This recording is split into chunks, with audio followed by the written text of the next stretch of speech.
முதல்ல ஆண்டவனை பிரார்த்தித்துவிட்டு ஜனநாயக திருக்கோயிலான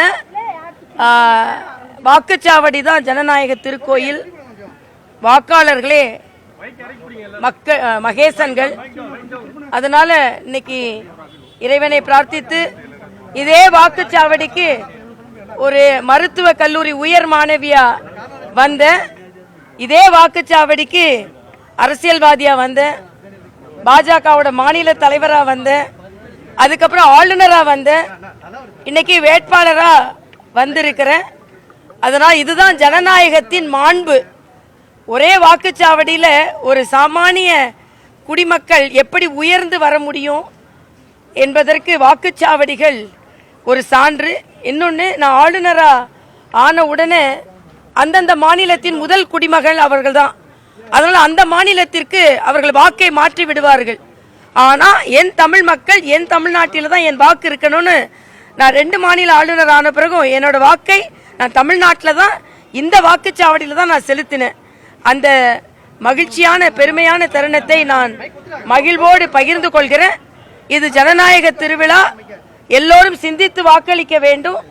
எல்லோரும் பாதுகாப்பாக இருக்கிறார்களா என்று வாக்களிக்க வேண்டும்.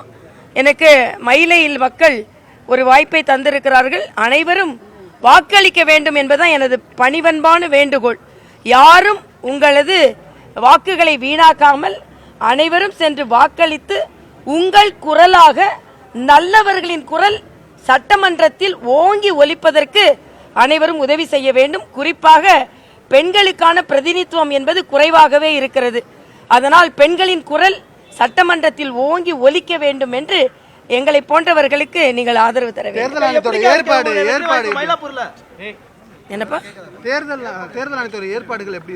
தேர்தல் ஆணையம் ஏற்பாடு மிக நன்றாக இருக்கிறது, சிறப்பாகவே இருக்கிறது. அவங்க முதலில் 100% வாக்காளர்களை வாக்குப்பதிவு செய்ய வேண்டும் என்பதை பல முயற்சிகள் மேற்கொண்டிருக்கிறார்கள். அவர்கள் யாரோட ஓட்டும் விட்டுப்படக்கூடாது என்பதற்காகவும் பல முயற்சிகள் மேற்கொண்டிருக்கிறார்கள். வசதியாக வாக்குச்சாவடிகளை அமைத்திருக்கிறார்கள். சென்ற முறை தூரமாக இருந்த வாக்குச்சாவடிகள் கூட எஸ்ஐஆருக்கு பின்பு வீட்டிற்கு அருகே இருக்கும்படி பார்த்திருக்கிறார்கள். எஸ்ஐஆருக்கு பின்பு போலி வாக்காளர்கள்லாம் நீக்கப்பட்டு நேர்மையான வாக்காளர்கள் நேர்மையானவர்களை தேர்ந்தெடுக்கும் தேர்தலாக இது அமைந்திருக்கிறது. பெண்கள் தான் தீர்மானிக்க போறாங்க.